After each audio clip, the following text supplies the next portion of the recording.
O líder dos apóstolos está morto. Mas eles não vão deixar a sua mensagem morrer.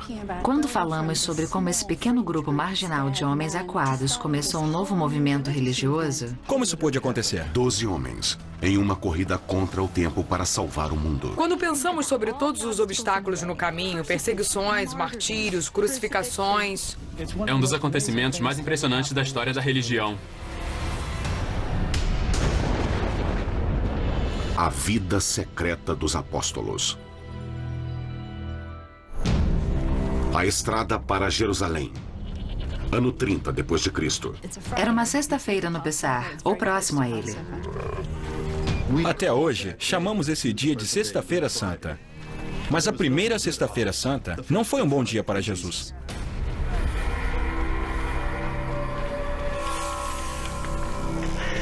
Os romanos gostavam de inventar as formas mais cruéis de matar as pessoas, mas a crucificação é uma das piores. O mais difícil numa crucificação é respirar. O condenado precisa tentar se levantar na cruz. É possível sobreviver, desde que a pessoa possa se suspender e ter espaço suficiente no peito para que os pulmões funcionem. Os pregos causam uma dor agonizante nos braços e nas pernas do criminoso. Quando a pessoa ficava muito cansada, o peso caía sobre os pulmões, causando sufocamento. Mas às vezes isso podia durar dias.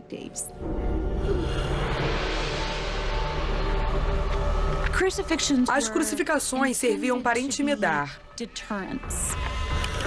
Era um aviso para os outros, caso se rebelassem contra o Império Romano. Morreriam dessa forma, humilhante, excruciante. Não é por acaso que a palavra excruciante tem uma cruz na sua raiz. Você pode sofrer essa morte terrível. Historicamente falando, eu não imagino que Jesus fosse cercado por uma multidão. Maria Madalena e as mulheres ficaram de vigília. Mas os apóstolos, os discípulos em quem Jesus mais confiava, não estavam lá. Eles estavam claramente ausentes.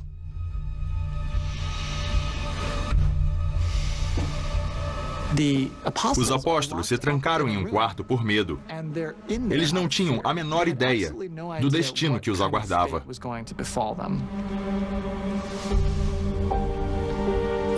Parece que eles se esconderam, o que faria sentido. Se Jesus foi preso por motivos políticos por se declarar o rei, quem o seguisse também teria sido condenado como insurgente. Eles sabiam que, a qualquer momento, os guardas romanos poderiam bater na porta para prender e executá-los também.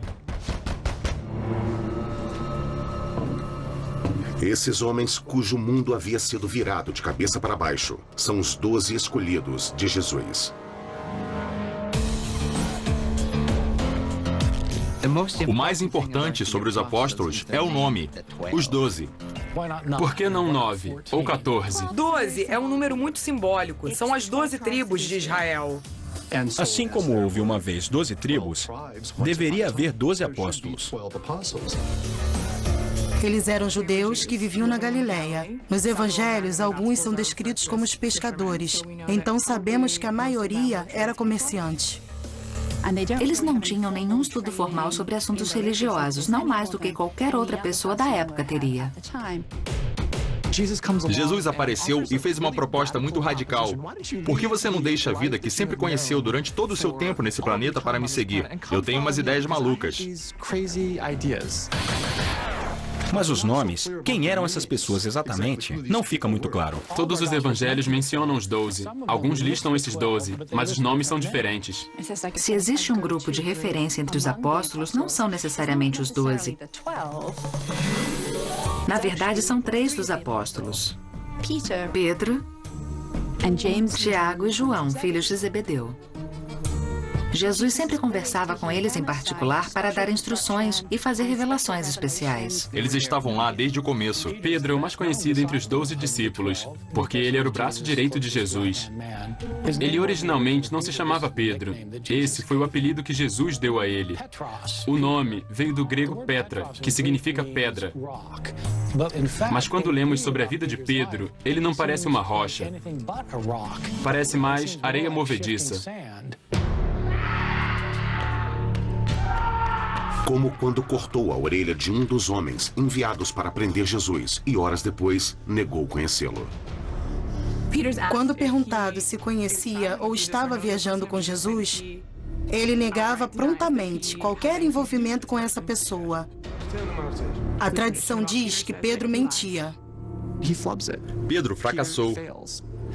E é um momento de grande frustração para ele. Um momento que teria sido inimaginável alguns dias antes.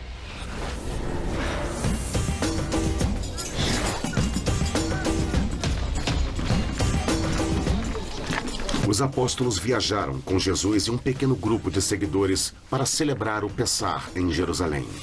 A Páscoa judaica celebra a libertação das tribos de Israel da escravidão no Egito. Mas eles também estavam antecipando o futuro quando esperavam que Deus os libertaria dos atuais opressores, os romanos. O governador romano na época era Pôncio Pilatos, e ele tinha consciência de que as coisas podiam sair do controle rapidamente.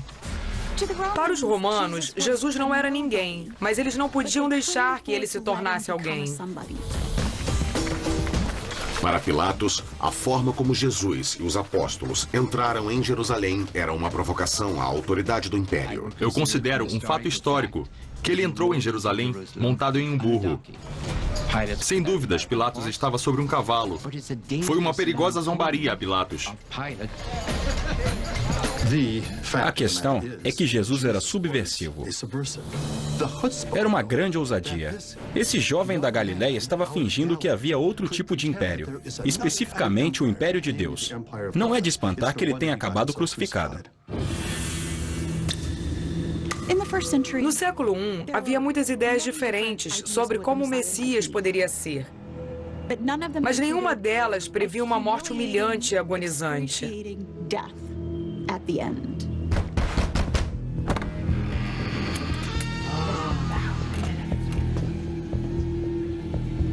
Nesse momento, quando estavam no cômodo superior, eles estavam apavorados, confusos e desesperados. Aquilo não era o que eles esperavam. Eles estavam errados de seguir aquele sujeito? Ele alegava ser quem não era? Essas pessoas deixaram suas famílias.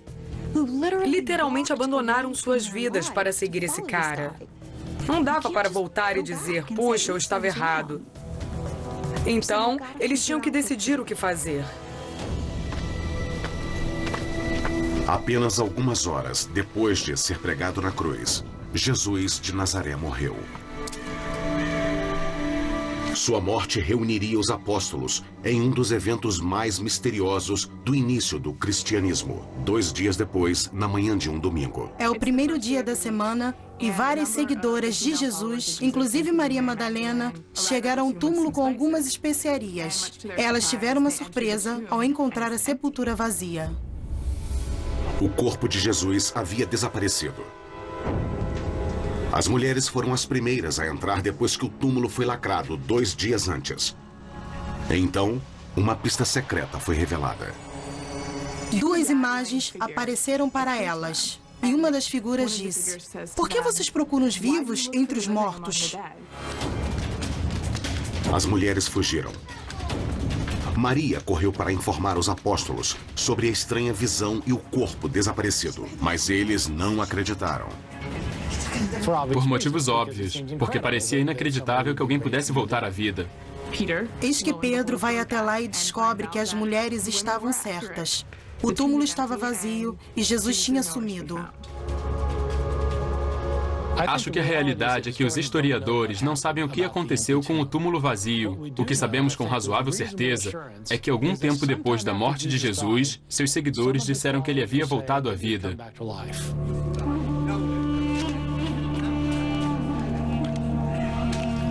Eles começaram a ver Jesus. Jesus aparecia para eles.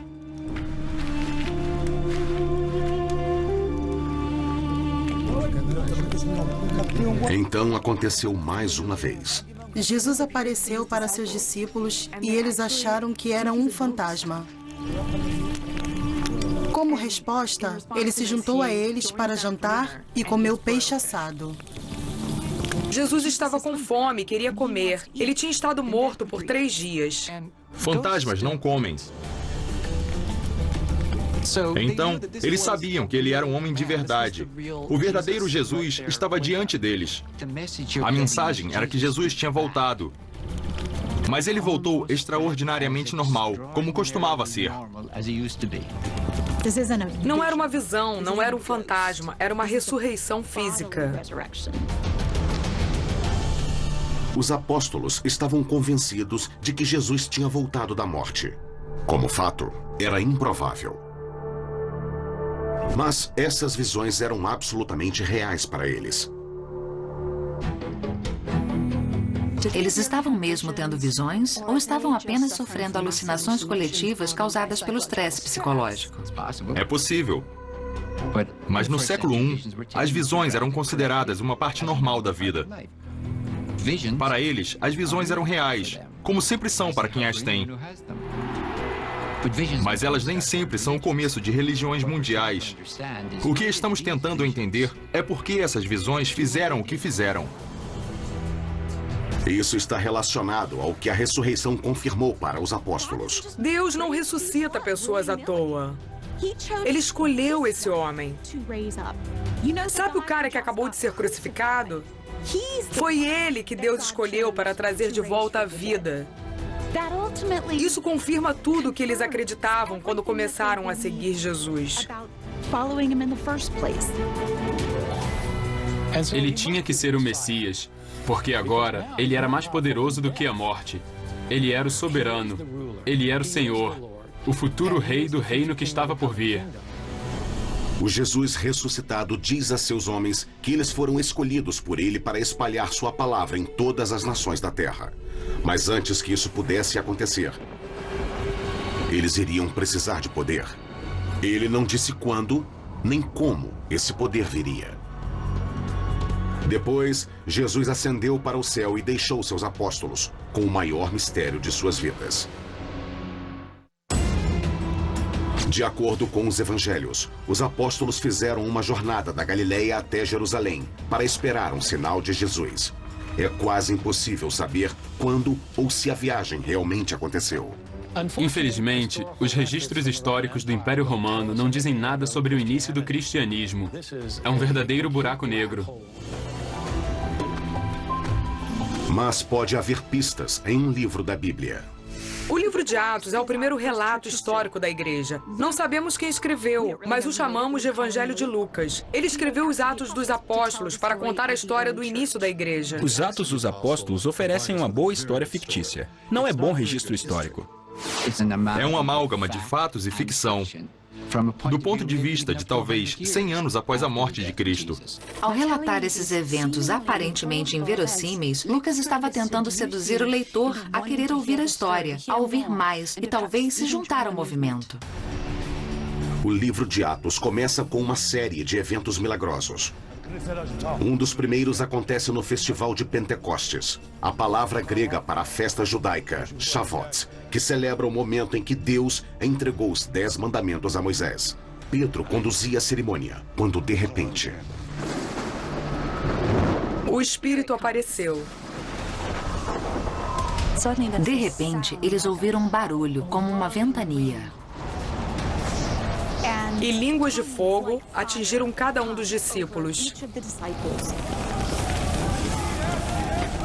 Subitamente, os discípulos começam a falar em outras línguas. Não estamos falando de línguas que são encontradas nas igrejas carismáticas. Estamos falando de poliglotas instantâneos. Todos podiam falar todas as línguas. Jesus se foi, mas seu espírito ficou.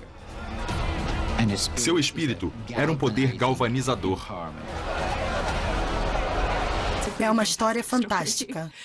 Segundo o livro de Atos, Pedro levantou no dia de Pentecostes, fez um sermão e milhares de pessoas se converteram. Alguns dias depois, ele fez outro sermão e outras milhares de pessoas se convertem. Dentro de alguns meses, 2/3 de Jerusalém eram cristãos. Isso absolutamente não é verdade. Não aconteceu de jeito nenhum. O meu palpite é que estamos falando de dezenas de cristãos que se juntaram à igreja nos anos 30, talvez centenas de pessoas, mas não centenas de milhares. Mas o assunto do relato de Pentecostes não são os números exatos, mas como os apóstolos foram transformados.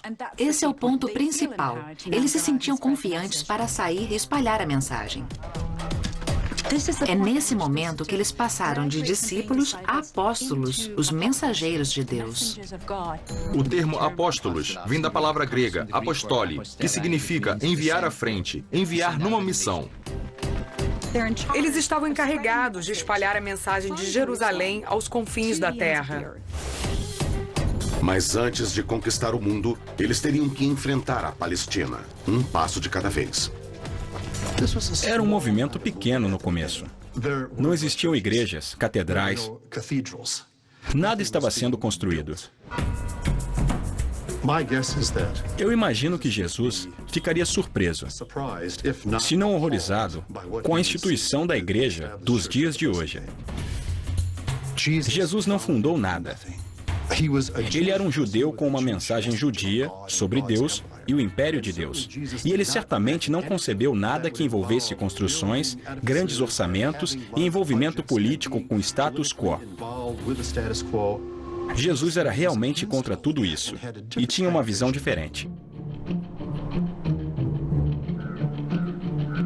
Eles não estavam muito interessados em construir igrejas ou qualquer tipo de estrutura porque o fim do mundo estava chegando.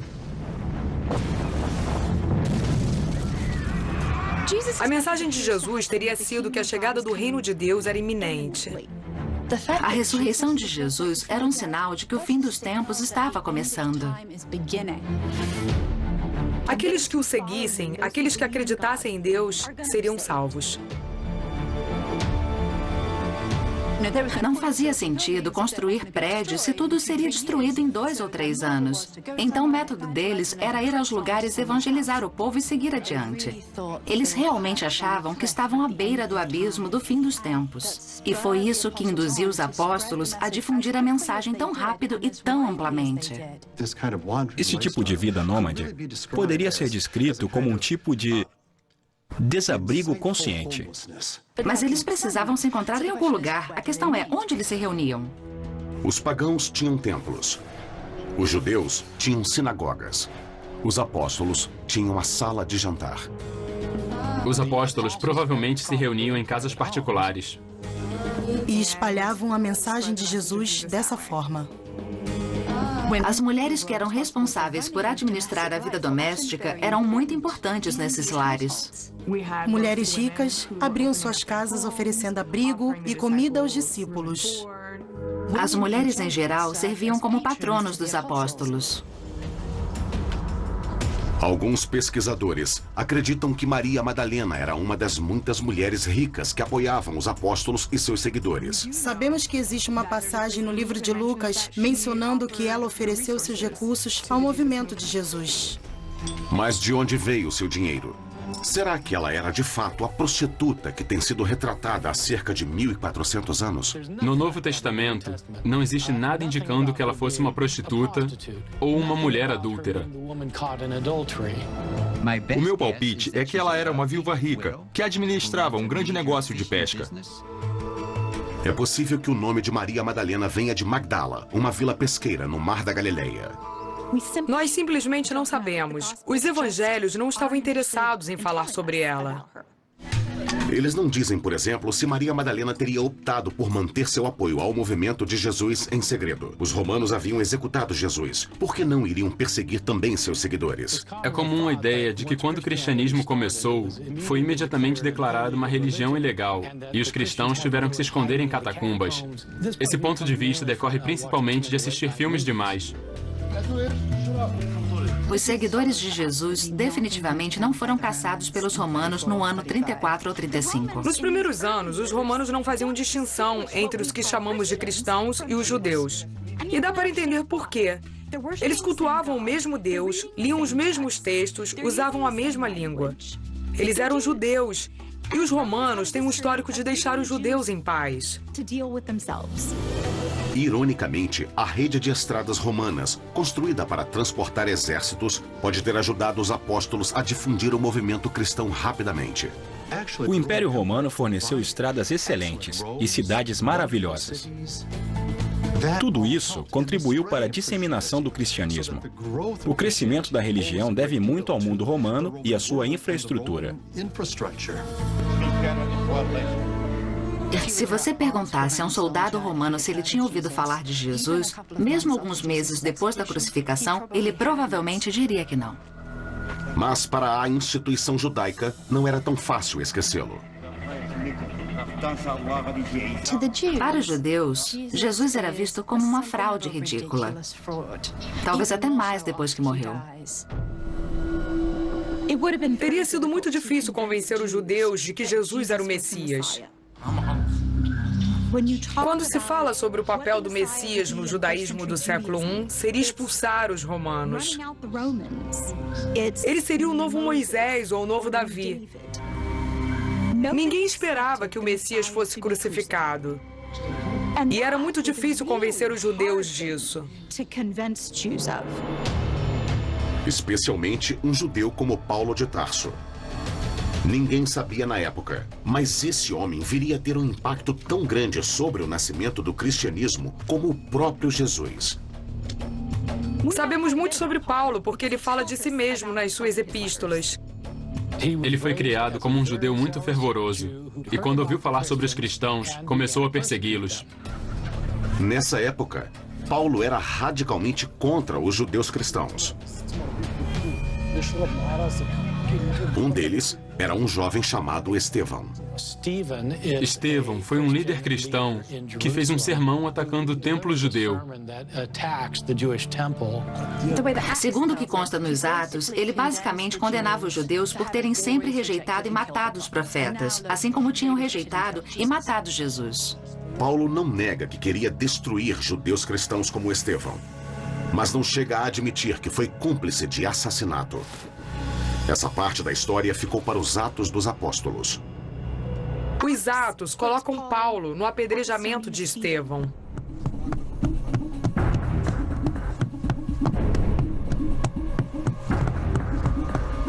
O Sinédrio, a Corte Suprema Judaica em Jerusalém, condenou Estevão à morte por suas crenças subversivas.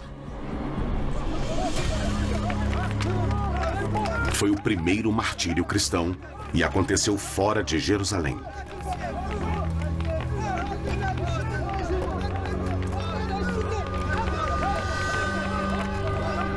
Os Atos nos levam a crer que Paulo estava realmente envolvido nisso, de alguma forma. Não sabemos até que ponto essa história é verdadeira. Se estamos querendo uma narrativa realista, não é o caso.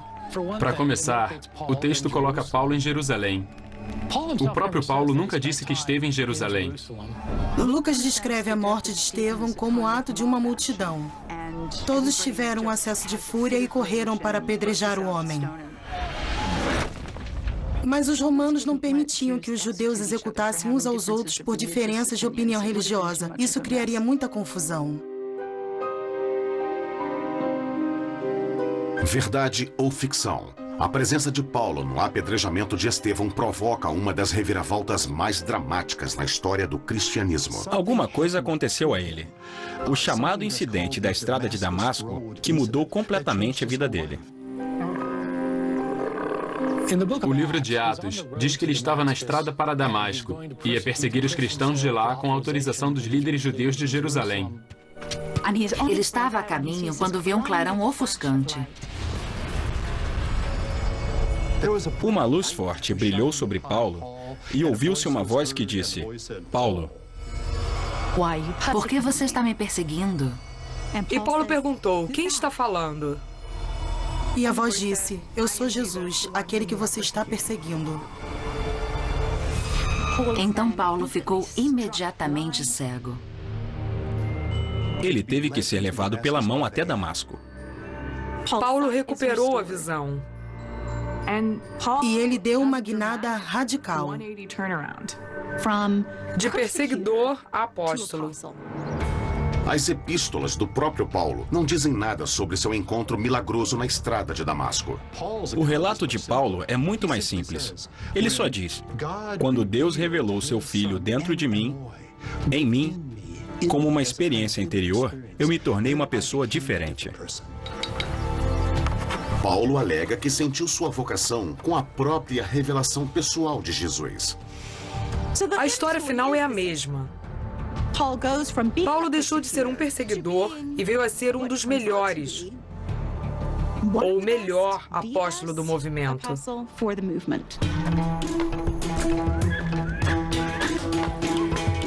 O melhor jeito era pegar a estrada e começar a caminhar.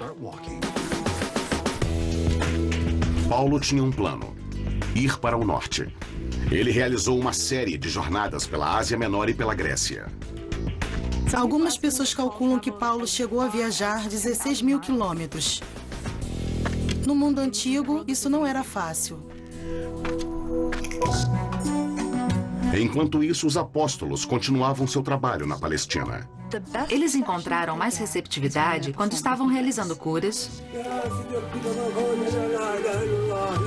espantando espíritos e curando paralíticos.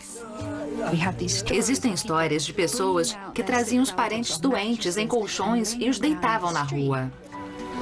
O que distinguia os seguidores de Jesus é que eles não aceitavam pagamentos. Era isso que o cristianismo estava oferecendo às pessoas. Assistência médica de graça, numa época em que as consultas médicas eram muito caras. Então, por esse motivo apenas, as pessoas se juntaram em volta de Pedro, Filipe e João em busca de cura. E uma vez lá, formavam um público atento. Daí eles diziam: o fim do mundo está próximo.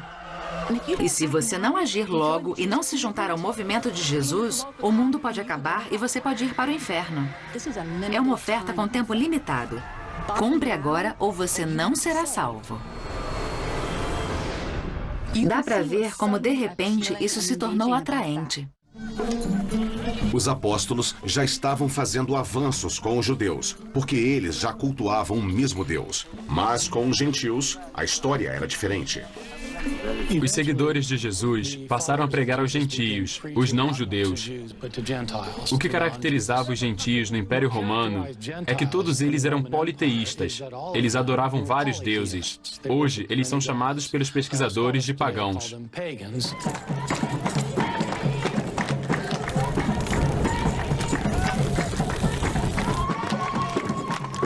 A atmosfera religiosa na antiguidade era muito diversificada. Os pagãos podiam venerar qualquer deus que quisessem. Eles podiam adorar os grandes deuses da mitologia grega e romana. Podiam cultuar seus deuses locais, os deuses das cidades, da floresta, dos rios, do pasto, da guerra. Havia deuses do amor, deuses da fertilidade. Era um mundo povoado por essas personalidades sobre-humanas.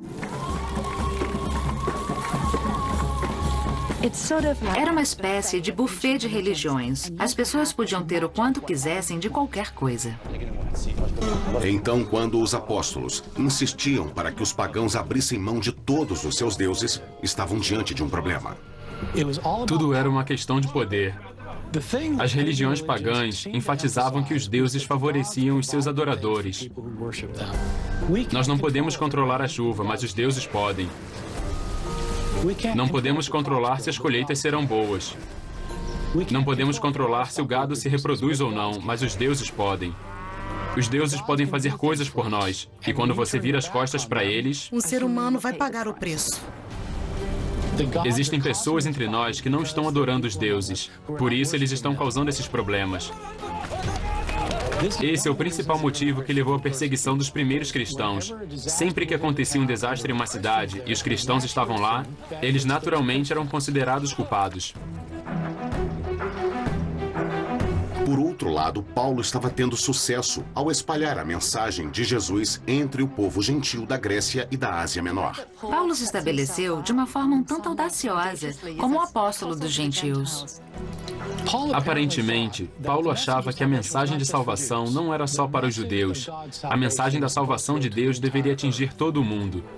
E ele acreditava que tinha sido convocado por Cristo para levar essa mensagem aos gentios. Na verdade, Paulo era um estrategista brilhante.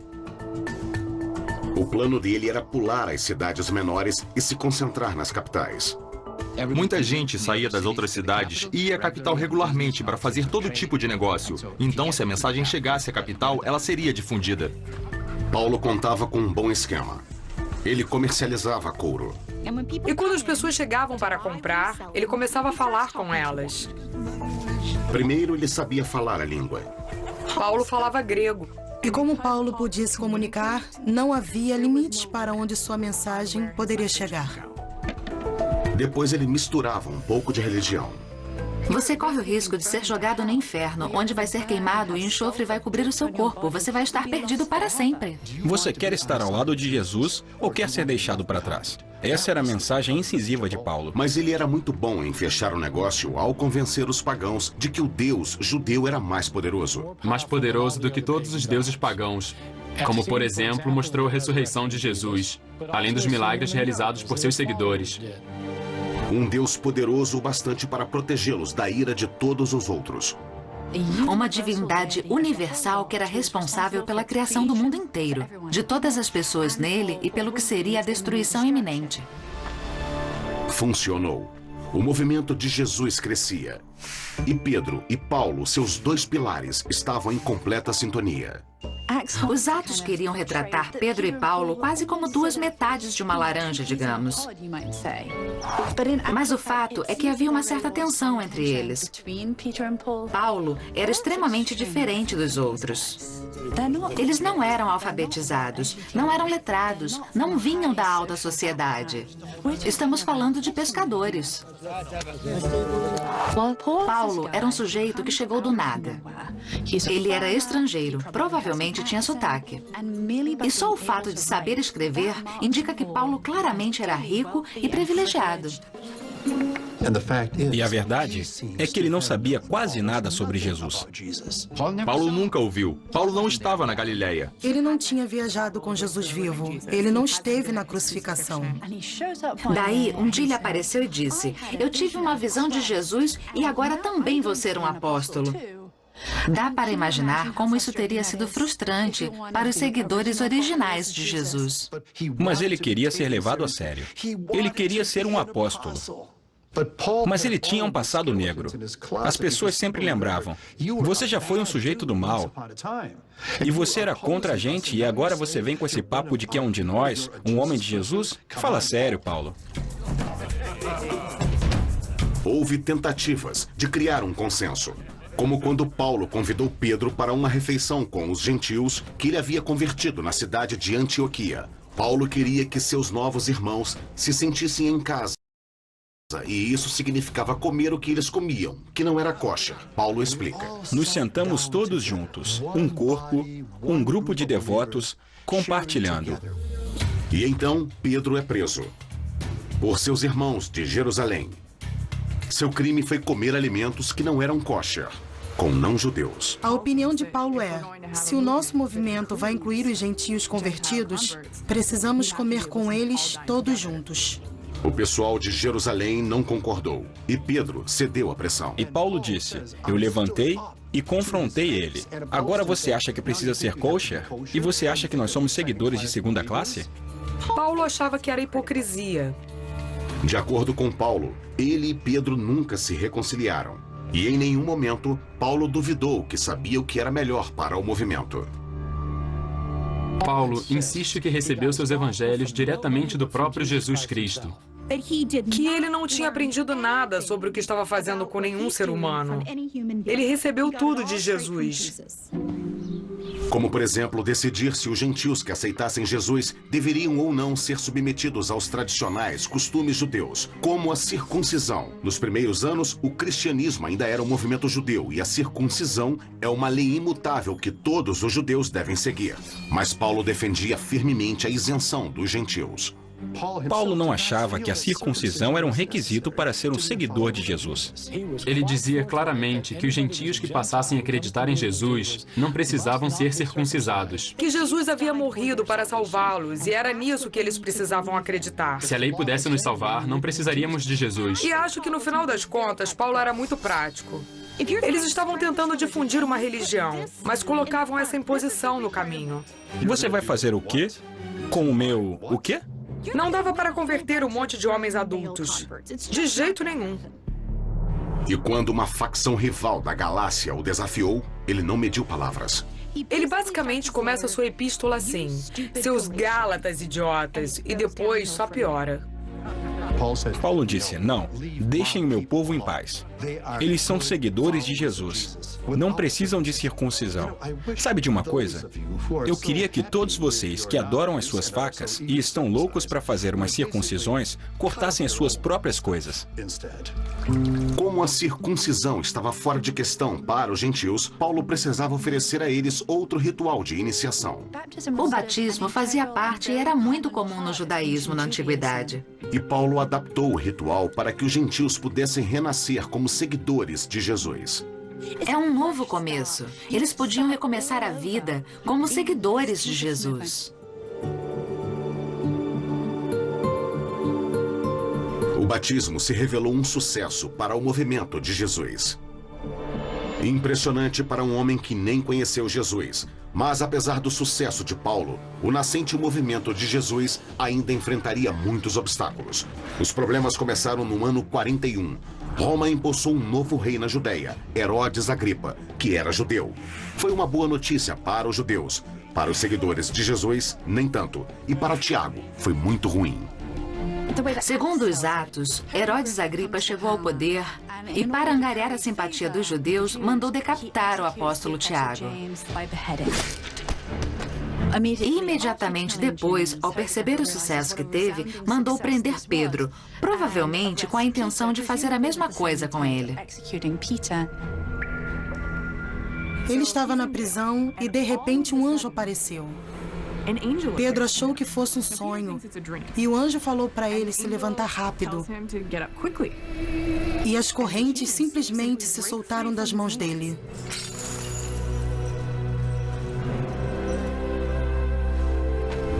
Depois da fuga milagrosa em Jerusalém, Pedro evitou chamar a atenção.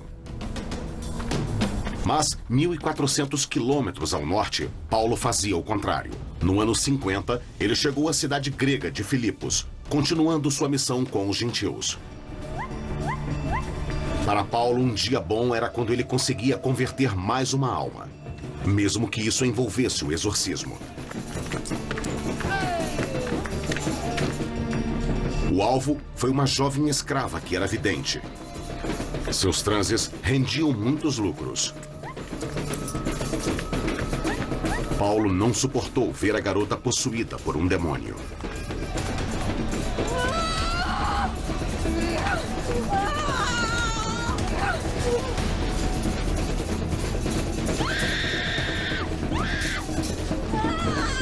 Os donos dela retribuíram o favor, delatando ele.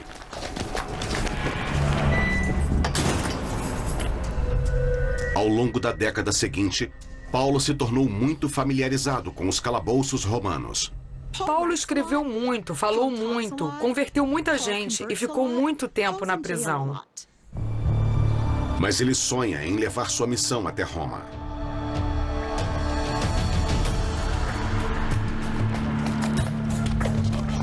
Um relato que nunca chegou a entrar na Bíblia diz que Paulo chegou a Roma como um homem livre.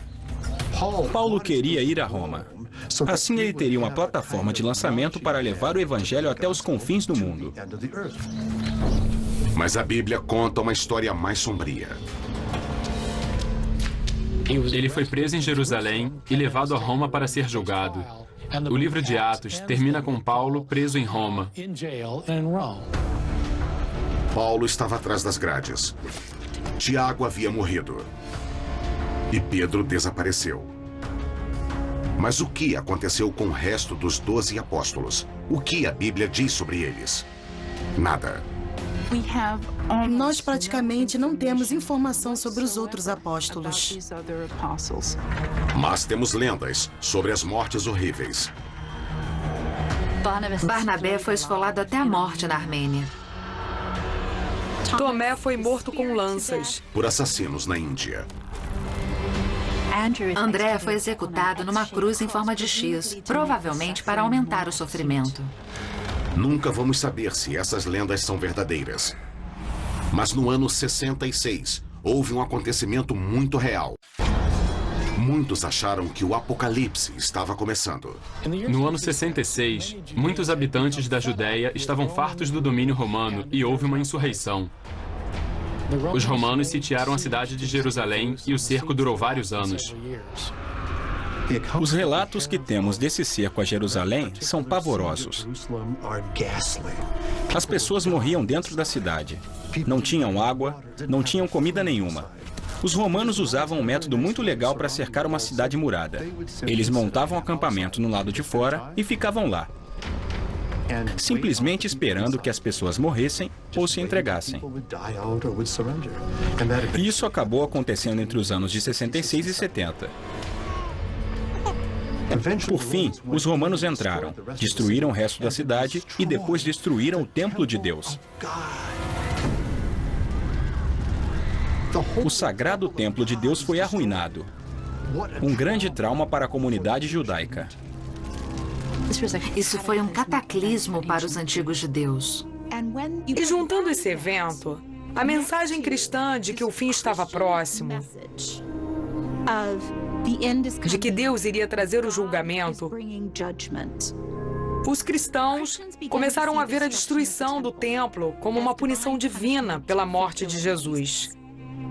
E isso parece ter sido um divisor de águas. Um divisor de águas entre a era judaica, a qual pertenciam os apóstolos, e uma nova era que viria a ser chamada de cristã. Em algum momento no final do século I, os seguidores de Jesus começaram a usar o termo cristão para se referir a si mesmos. No século IV, o imperador Constantino se converteu. E 1000 anos depois, Roma se tornaria o centro do mundo cristão. Diz a lenda que foi na cidade de Roma que Pedro e Paulo morreram. Temos uma fonte do século I indicando que Pedro e Paulo foram executados durante as perseguições de Nero no ano 64. Um grande incêndio consumiu a maior parte de Roma. Conhecemos a história de Nero tocando rabeca enquanto Roma ardia em chamas. Isso era muito ruim para sua imagem e ele precisava botar a culpa em alguém. Foi muito fácil culpar os cristãos porque, de qualquer forma, ninguém gostava deles. É possível que Paulo tenha sido um dos cristãos que foram executados.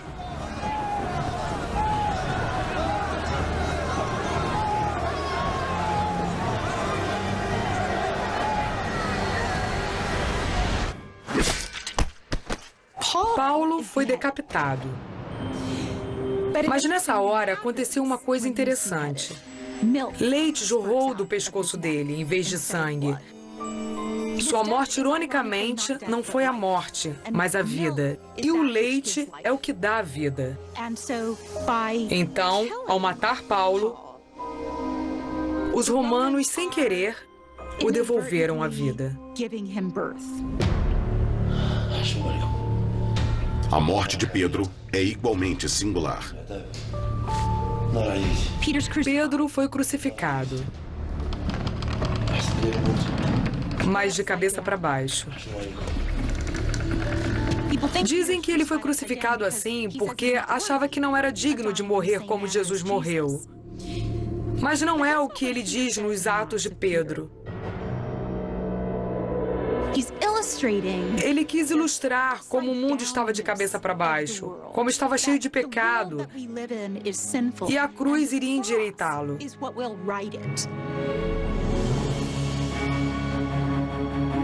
No ano 70 depois de Cristo, a maioria dos apóstolos estava morta. E o movimento estava em outras mãos.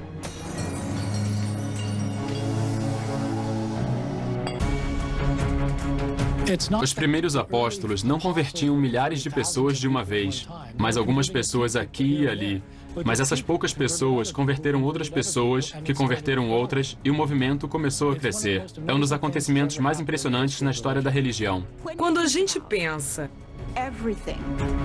que esses seguidores tiveram que superar perseguições, martírios, prisões, crucificações, e ainda assim deram início a uma religião mundial,